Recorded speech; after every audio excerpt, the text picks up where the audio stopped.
Hi guys, welcome back to Stories Flash. මේ vlog එක ටිකක් නෙවෙයි ගොඩක් වෙනස් vlog එකක්. මොකද ඕගලන් බලාපොරොත්තු වෙන vlog එකක් නෙවෙයි මේක. මේක ඇත්තටම කන බොන vlog එකක් නෙවෙයි. මේක hospital vlog එකක්. හැබැයි හරියම interesting vlog එකක් වෙයි. මොකද මේ ප්‍රශ්නේ කියන්නේ ගොඩ දෙනෙක්ට තියෙනවා. කියන්නේ මම හිතන්නේ සෑහෙන දෙනෙක්ට තියෙනවා. මේ vlog එක වැදගත් වෙන නිසාම අපි දැන් හිතුවා step by step මේ process එක වෙන විදිහ ඕගොල්ලන්ට vlog එකකින් අරගෙන එන්න. ඒතර ඕගොල්ලන්ටත් ලේසි detailed vlog එකක් තියෙනවා. මේකේ short clips මම TikTok එකේ දාලා තියෙනවා. හැබැයි මේක තමයි full vlog එක. අපි දැන් මේ ඇවිල්ලා ඉන්නේ Nine Wells Hospital එකට Dr. තරින්දව හම්බ වෙන්න. මොකද එයා තමයි තරින්දගේ treatment එක කරන්න දෙන්නම තරින්ද treatment එක කරන්නේ. සර්ජරි එක තියෙන්නේ දවස් 4කින් නේද? ඔව් තව දවස් 4කින් තියෙන්නේ. දවස් 4කින් සර්ජරි එක තියෙන්නේ. අද අපි ඇවිල්ලා ඉන්නේ සර්ජරි එකට කලින් මේ මෙයාට ටෙස්ට් එකක් තියෙනවා රන් කරගන්න. ඒ ටෙස්ට් එක රන් කරන්න මම හිතන්නේ ඔයාගේ කොලෙස්ටරෝල්, sugar levels ඒ ටික check කරගන්න. කලින් ඇවිල්ලා patient healthy ද කියලා බලන්න තමයි මේ ටෙස්ට් එක දීලා තියෙන්නේ. So ඔයාලා මොකද හිතන්නේ? හොඳයි. Are you scared? නෑ එහෙම බයක් නැහැ. මොකද ඒ දේ කරගන්න ඕන නිසා. hair transplant එක ඇත්තටම ලංකාවේ දැන් ෂුවර් එකක්ම නැහැ. මම බැලුවා සෑහෙන්න. ඒ කියන්නේ දැන් අවුරුදු දෙකක් විතර තිස්සේ සෑහෙන්න බැලුවා. ගොඩක් තියෙන්නේ බොරු කරන දැන්. හැබැයි අපිට දැන් හම්බ වෙලා තියෙන ડોක්ටර් ඒ කියන්නේ එයාගේ කරපු දේවල් අපි බැලුවා. ඒ දේවල් මාර සක්සස්. ඔය රිසල්ට්ස් දකිද්දිද අපි ෂොක් වෙනවා. මොකද එච්චර හොඳ රිසල්ට්ස් එනවා. I think මේ වැඩේ අපි මේ දවස් 2-3කින් නැත්තම් මාසෙකින් ප්ලෑන් කරපු වැඩක් නෙමෙයි. මම හිතන්නේ අවුරුද්දකට විතර කිට්ටුයි. මේ වැඩේ ප්ලෑන් කරලා ડોක්ටර්ත් එක්ක ඩිස්කස් කරලා අපි අපේ රිසර්ච් එක කරලා ඉතින් ડોක්ටර්ගේ ඒවත් අපි බලලා යා කරපු සර්ජරිස් ඒ හැමදේම බලලා තමයි අපි මේ ඩිසිෂන් එක ගත්තේ. ඉතින් ඇත්තටම දැනට අපි මාර සැටිස්ෆයිඩ් ડોක්ටර්ගේ වැඩත් එක්ක. දැන් අපි දැන් යා හොස්පිටල් එකට ගිහිල්ලා ඔයාගේ ටෙස්ට් එක කරගමු. අපි දැන් මේ ආවේ Nine Wells Hospital එකට. Nine Wells Hospital එකේ තියෙනවා Aesthetic Center කියලා එකක්. ඒකේ තමයි ડોක්ටර් තනිදු ඉන්නේ. ඊට කලින් මම මේක ඔයගලන්ට පිළිවෙලටම කියාගෙන යන්නම් අපි step by step මේක කොහොමද කරේ කියලා. සර්ජරි එකට සතියකට කලින් ડોක්ටර් රෙකමන්ඩ් කරා PRP ට්‍රීට්මන්ට් එකක් කරන්න කියලා. මේක කම්පල්සරි නැහැ, කැමති නම් කරන්න පුළුවන්. ඒක කරන එක ගොඩක් හොඳ නිසා අපි හිතුවා PRP ට්‍රීට්මන්ට් එක කරන්න. මේ PRP ට්‍රීට්මන්ට්ස් වල benefits ගොඩක් තියෙනවා. ඒක safe and natural ට්‍රීට්මන්ට් එකක්. මොකද අපේ blood එක use කරලම තමයි මේ ට්‍රීට්මන්ට් එක කරන්නේ. PRP ට්‍රීට්මන්ට්ස් වල benefits ගොඩක් තියෙනවා. අපේ hair growth එක වැඩි කරනවා, hair loss එකක් තියෙනවා නම් ඒක අඩු කරනවා, hair එක thick කරනවා, hair texture එක improve කරනවා. මේ වගේ benefits ගොඩක් තියෙනවා. සර්ජරි එකට සතියකට කලින් තමයි අපි PRP ට්‍රීට්මන්ට් එක කරේ. ඊට පස්සේ දවස් කීපකින් තමයි ගියේ හෙල්ත් චෙකප් එක කරගන්න. මෙතනින් hair transplant එක කරගන්න කලින් අපි දැන් කීපෙකීම බැලුවා hair transplant ගැන. ලංකාවේ ගොඩක් තැන් තිබ්බට hair transplant කරගන්න trustworthy තැනක් හොයාගන්න ගොඩක් අමාරුයි. Nine Wells කියන්නේ reputed hospital එකක් නිසා අපිට කිසි බයක් තිබ්බේ නැහැ ડોක්ටර් තනින්ද සමන ජීවත් එක්ක වැඩ කරන්න. වීඩියෝ එකෙන් ඔයගලන්ට බලා ගන්න පුළුවන් හැමදේම step by step පිළිවෙලට කරගෙන යනවා. ඉතින් නිකම්ම hair transplant එක කරන්නේ නැතුව full body check up එකක් දාලා patient ගේ health conditions ඔක්කොම බලලා තමයි hair transplant එක කරන්නේ. මේක Nine Wells කියන්නේ reputed hospital එකක් නිසා තමයි අපි දැන් කිසිම බයක් නැතුව මේ hair transplant එක කරගන්න ආවේ. අද තමයි surgery day එක. So දැන් වෙනවා 7 डॉक्टर की අපිට 4 දෙනෙක් ඉන්න අපි 4 දී ආවා. අද වල පෙන්නන මෙයාගේ before එක ඒ කියන්නේ සර්ජරි කරන්න කලින් transplant එක කරන්න කලින් තියෙන කොහොමද කියලා. මේ තියෙන හැටි before. කියන්නේ මේ පැත්තෙන් ගොඩක් ගිහිලා තියෙනවා. this area. හරි. දෙපැත්තෙම ගිහිලා තියෙන්නේ. ඔව්. මේ දෙපැත්තෙන් තමයි ගොඩක් ගිහිලා තියෙන්නේ. මැද්දෙන් යනවා හැබැයි පේන්නේ නැහැ වැඩි දාම. දෙපැත්ත තමයි යන්නේ. දැනටත් මෙහෙම දැම්මොත් පේන්නේ නැහැ. හැබැයි ඉතින් මේ පොඩ්ඩක් උලම් පාරක් අල්ලනවා. ටෙලි.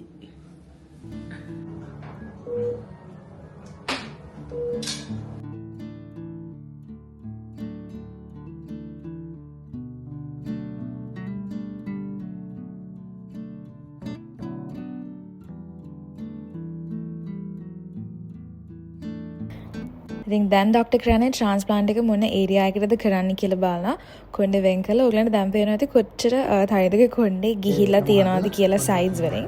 දැන් ડોක්ටර් මාක් කරන්නේ ට්‍රාන්ස්ප්ලාන්ට් කරන ඒරියා එක. හෑ ට්‍රාන්ස්ප්ලාන්ට් එක කරන හෑ ලයින් එක අපිට කැමති විදියකට හදාගන්න පුළුවන්. හැබැයි ඉතින් ඒක නැචරල් විදියට හදාගන්න එක හොඳයි. අපේ කොණ්ඩේ තියෙන ෂේප් එකටම හදාගන්න එක හොඳයි. එතකොට ආටිෆිෂල් ලුක් එකක් එන්නේ නැහැ. හෑ ට්‍රාන්ස්ප්ලාන්ට් එකෙන් පස්සේ.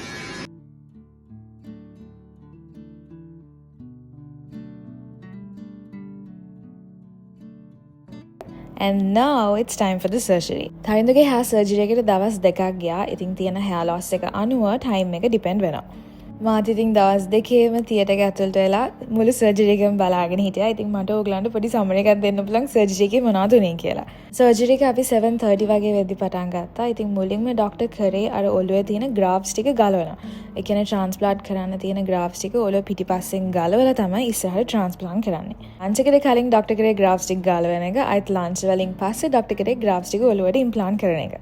hair transplant එකට කලින් අපි බය වෙලා හිටියේ මේක රිදෙයි කියලා. ડોක්ටර් කිව්වා රිදෙන්නේ නැහැ. පොඩක්වත් රිදෙන්නේ නැහැ. ඒක දැනෙන්නවත් නැහැ කියලා. ඒත් ඉතින් බයක් තියෙනවනේ ඔක රිදෙයි කියලා.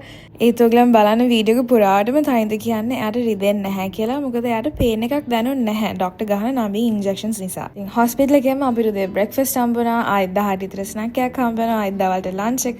ආයෙත් හවසට ආයෙත් ස්නැක් එකකුයි කොෆි එක හම්බුණා. ආයෙත් රාත්‍රී ඩිනර් එක හම්බුණා. දවසම ඉතින් කකා බිබි සර්ජරි එක කරන්න තමයි තිබ්බේ.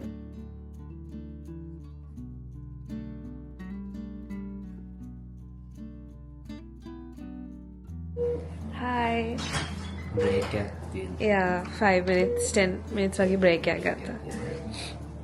කොහොමද වගේ experience එක? දැනෙන්නේ නේද? රිදෙන්නේ නැහැ. අටිය බය වෙන්න එක රිදෙයි එහෙම කියලා. කිසිම රිදෙන්නක් නැහැ. හරි ඉවටන්න ගහන ටික ගියපුවම ඉඳන් විනාඩියක් විනාඩියක් දැම්මේ. ඊට පස්සේ රිදෙන්නම නැහැ දැන් පැයකමාර. පැය කාමාරකට පස්සේ බ්‍රේක් එකක් ගත්තේ. ડોක්ටර් කියපු විදියට 1100ක් වගේ දැන්ට අරන් තියෙනවා. අද ගන්නවා කිව්වා තව 1000 පයින්නවා යනවා කොහොමද? Yay. We got snacks and coffee තියෙනවා.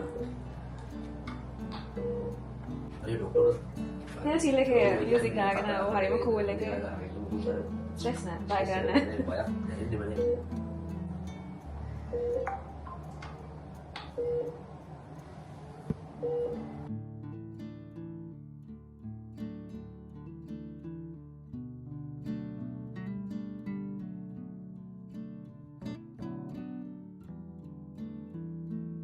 බෑක් බ්‍රේකින් පස්සේ ආයෙත් back to work. මාත් ඉතින් කෝට් එකක් දාගත්තා. මොකද සර්ජරි රූම් එකේ ටිකක් සීතලයි.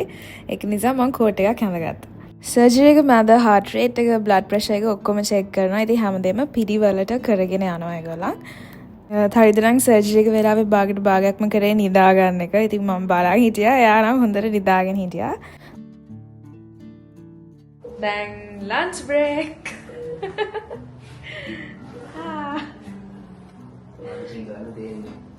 මාත් ඇඳගත්ත මේකක්. මොකද මේ සීතලයි මේක ඇතුලේ. නිසා මාත් ඩ්‍රෙස් එකක් ඇඳගත්තා. ලන්ච් වලට මොනවද තියෙන්නේ? නූඩල්ස් එක. vegetable salad එකක් වෙන්නේ. chili paste, chicken table, dessert එකට yogurt තියෙනවා. කොහොමද වාගේ මේක දැන් ඒක තමයි plant හිටවන්න ගන්නේ. කියන්නේ මේකෙන් පස්සේ ඊට කලිනුත් ආයි හිරි වටින්න ඔව් ගන්න පේනවා. දන්නේ මේ උඩ ෂුටක් ඉදිමලා තියෙන මෙන්න මේ හරිය හැම හිරි වැටෙන්න ගහලා දෙන්නේ. අල්ලන්න ඒකට එල්ලන්නේ කැපුවත් තියලා ගහත් දැනෙනවා. ඊට පස්සේ ආයි ඒක පෙරලත් අන්නේ. මේ තීරෙන්නේ මේක කොච්චර වෙනවද ඒකට බය වෙන්න දෙයක් නෑ. මේකේ 2300ක් ගැලවුවා කිව්වනේ. 2300 දැන් කෙස් ගස් ගලවලා තියෙන පිටිපස්සේ.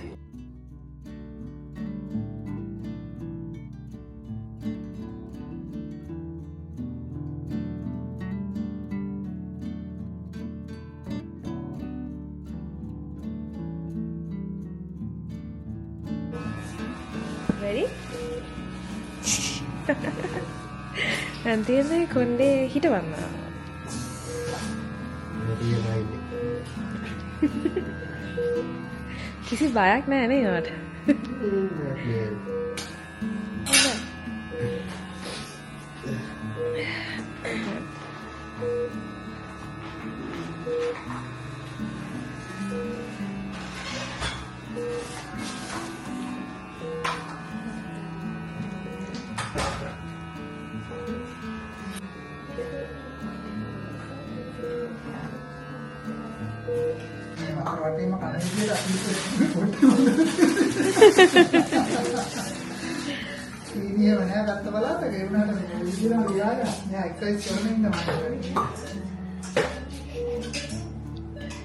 ඩොක්ටර් කිව්වේ හෙල්ත් රිපෝට්ස් ඔක්කොම තනින්දගේ හොඳයි කියලා. මොකද අපි එළියෙන් ගොඩක් කරානේ. ඉතින් ඩොක්ටර් අපේ වීඩියෝස් බලලා තියෙනවා.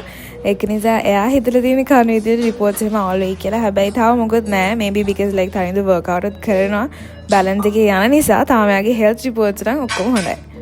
Also shout out එකක් දෙන්න ඕනේ ඩොක්ටර්ගේ ටීම් එකටත්. they did a great job.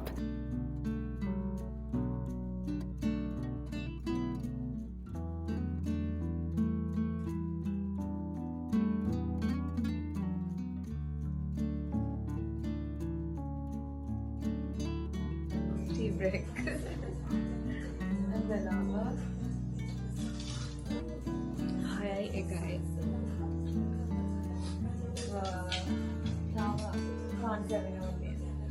Now bargain very thing है plan कर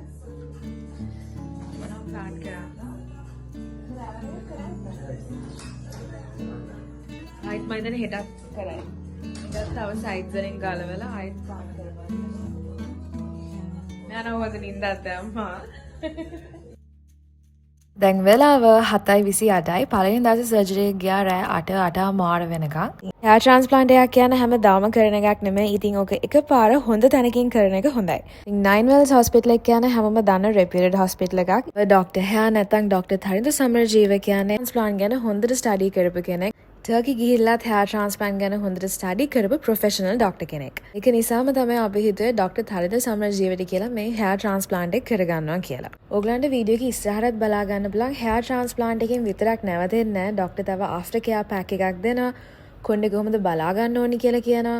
ඒ හැමදේම හොඳට කියලා දීලා තමයි හොස්පිටල් එකෙන් යවන්නේ. එකෙන් ගියාට පස්සේ ඩොක්ටර් නිතරම කෝල් චෙක්අප් එකක් දීලා අහනවා ස්ටේටස් එක කොහොමද? ඉම්ප්ලාන්ට් කරපු කොණ්ඩේ හොඳට තියනවාද කියලා. ඉතින් ඒ හැමදේම ඔයගලන්ට වීඩියෝ එකේ ඉස්සරහට බලා ගන්න පුළුවන්. Hi guys, today is day 2 of the surgery. ඉතින් ඊයේ දවසේ මම හොස්පිටල් එකේ හිටියේ. දැන් වෙලාව 7:45. ඉතින් so හිට යන්න ඕනේ. treatment. ඉතින් මේක තමයි අපි හිටපු room එක. ඉතින් ඔයගලන් සර්ජරි එකට යනවා නම් දවසකට වැඩි යනවා නම් අනිවාර්යෙන් හොස්පිටල් එකෙන් ඔයගලන්ට room එක දෙනවා. ඉතින් අපිට දුන්නා. මේක තමයි අපි හිටපු room එක. මෙයා මේකේ ඉඳාගත්ත මම අර couch එකේ ඉඳාගත්තේ. ප්‍රාලක් නෑ comfy.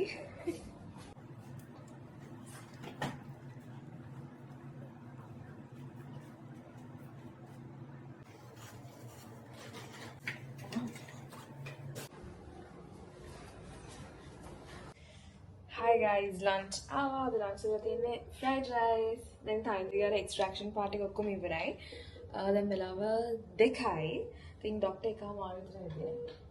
අර ඉතුරු extraction parts sides එකකිනුත් extract කරලා ඒ ටික ඉවර කරා. ඊට පස්සේ තියෙන්නේ ගත්ත ටික හිතවන්න. ඉතින් ඩොක්ටර් කිව්වා කොන්නේ 2500ක් විතර ගත්තා කියලා. ඉතින් දැන් තියෙන්නේ කාලේ වුණාට පස්සේ ටික ඔක්කොම plan කරන එක තමයි. How you feeling? හොඳයි. ආව කිසිම පේන්නේ නැහැ නේද? බලත් තේරෙන්නේ නැහැ. තාම කිසිම පේන් එකක් නැහැ.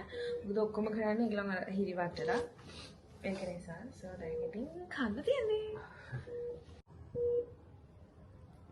ඩේ 1 එකේ වගේම ඩේ 2 එකේ ඩොක්ටර් කරේ ලන්ච් වලට කලින් කොණ්ඩේ දෙපැත්තෙන් එක්ස්ට්‍රැක්ට් කරගත්ත කොණ්ඩේ ග්‍රාෆ්ස්. ලන්ච් වලින් පස්සේ ඒ ග්‍රාෆ්ස් ටික ඉම්ප්ලාන්ට් කරන්න ගත්තා. ලන්ච් අරන් ඉවර කරාට පස්සේ සර්ජරි එක ආයෙත් කරන්න පටන් ගත්තා. ඉතින් තනිදුරන් හොඳට නිදි. එයා දන්නේ නැහැ මොනවද වෙන්නේ කියලා. එයාගේ ඔළුවට එයා හොඳට නිදි.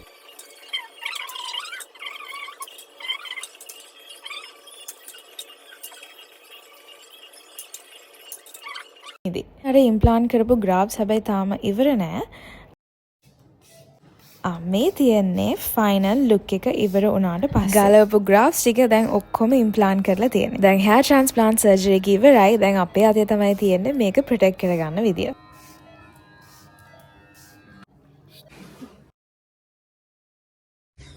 දැන් අපි ඔයගලන්ට පෙන්නන්න ආෆ්ටර් කෙයා එක. ඉතින් ડોක්ටර් කිව්වා මෙන්න මේක. මෙහෙම එක සේරම් එකක්. මේක උදේටයි රාත්‍රියේ නිදාගන්න කලින් දාන්න කියලා. ඊට පස්සේ තියෙනවා මේ වගේ ස්ප්‍රේ එකක්. මේක නම් පැය භාගෙන් වගේ ස්ප්‍රේ කරන්න කියලා. නිදා ගන්න කලින් වෙනකම් යා. ගන්න ස්ප්‍රේ එක. මම ඔයගලන්ට මේ පෙන්නපු ස්ප්‍රේ එක දවස් 3ක් යනකම් විතරයි පැය භාගයට කොණ්ඩෙට ගහන්න ඕනේ. එහෙම ස්ප්‍රේ කරන්න කියලා කියන්නේ අර ඉම්ප්ලාන්ට් කරපු කොණ්ඩේ ගස් ටික වේලෙන්නේ නැතුව ඒක හයිඩ්‍රේට් වෙලා තියෙනවා. අනේ කිසිම දෙයක් කියන්නේ ආෆ්ටර් කියා දෙන බෙහෙත් කිසිම දෙයක් අපි වෙන තැනකින් වගේ පිටින් ගන්න ඕනේ නැහැ නේ. ඔක්කොම ටික ડોක්ටර්ම දෙනවා. hair transplant එක කරලා ඉවරලා අද 3 වෙනි දවසේ. ඉතින් අද අපි යනවා ආයෙත් 9 Mills hospital එකට first wash එක කරලා ඔළුවේ තියෙන plasters ටික ගලවන්න. ඔයගලන්ට පේනවාද තනින්දගේ ඔළුව දැන් ඉදිමිලා වගේ ටිකක් තියෙන. ඉතින් ඒක completely normal. surgery එකෙන් පස්සේ අර නඹී injections නිසා ඔළුව පොඩක් ඉදිමිලා තියෙන්නේ. ඔළුව ඉදිමිලා වගේ තියෙන එක දවස් 4කින් 5කින් වගේ completely බහලා ගියා. දැන් මේ ડોක්ටර් කරන්නේ සර්ජරි එකෙන් පස්සේ පළවෙනි hair wash එක. ෆස්ට් wash එකෙන් පස්සේ දවසක් baby shampoo use කරලා කොණ්ඩේ දැන් wash කරගන්න පුළුවන්. දැන් plasters ඔක්කොම ගලවලා තියෙන්නේ. ඉතින් අද ඉඳන් ගෙදරින් එළියට බහින්න පුළුවන්. හැබැයි ડોක්ටර් දුන්නා cap එකක්. ඒක දාගෙන එළියට යන්න කියලා. මොකද hair transplant එක ડોක්ටර් කරාට අපි දැනගන්න ඕනේ ඒක safe විදියට තියාගන්න කොණ්ඩේ ගස් ටික ඔළුවේ පැලවෙනකම්. ඉතින් මේ තියෙන්නේ දවස් 14කින් පස්සේ කොණ්ඩේ grow වෙලා තියෙන විදිය. 14 days වලින් පස්සේ ආයෙත් තියෙනවා PRP treatment එකක්. ඉතින් මේ PRP treatments කරන්නේ අර implant කරපු කොණ්ඩේ ගස් ටික තව හොඳට වැවෙන්න. දැන් අර පිටිපස්සේ තිබ්බ තුවාල ටිකත් ගොඩක් හීල් වෙලා තියෙන. එතනත් කොණ්ඩේ ගස් දැන් ඇවිල්ලා තියෙනවා. ඉතින් මේක තමයි තනින්දගේ hair transplant journey එක. මේකේ තව episodes කීපයක්ම ඉස්සරහට එන්න තියෙනවා. ඉතින් ඒ ටික බලාගෙන අනිවාර්යයෙන්ම අපිව subscribe කරන් තියාගන්න. කොණ්ඩේ යන එක අපි හැමෝටම තියෙන ප්‍රශ්නයක්. හැබැයි hair loss එක කියන්නේ permanent දෙයක්. සමහරක් අයගේ confidence එක නැති වෙනවා ලස්සනට කොණ්ඩේ නැති. මේ වගේ ප්‍රශ්න හැමෝටම තියෙනවානේ. ඉතින් ඔයාටත් hair loss තියෙනවා නම් ඔයාගේ treatment එකක් කරන්න හොය එනන් හිටියේ. Dr. තනින්ද සමරජීවයට call එකක් දීලා බලන්න. මම එයාගේ number එක දාන්නම් screen එකේ. ඔයගලන්ට call එකක් දීලා consult කරලා වෙන ප්‍රශ්න ගැන discuss කරලා treatments වලට යන්න පුළුවන්. තනින්දගේ hair transplant treatment එක මුලින් ඉඳන් අන්තිම වෙනකම් ඔයගලන් දකින්න ඇති. ඉතින් යාට කිසිම ප්‍රශ්නයක් තිබ්බේ නැහැ. යාට කිසිම දෙදෙලක් තිබෙත් නැහැ treatment එක වෙලාව. ඒක නිසාම තමයි අපි හිතුවේ මේ experience එක ඔයගලන්ට එක්ක share කරගන්න. එහෙනම් ඊළඟ episode එක බලන්න අපිව subscribe කරන් තියාගන්න. Thank you for watching. Bye.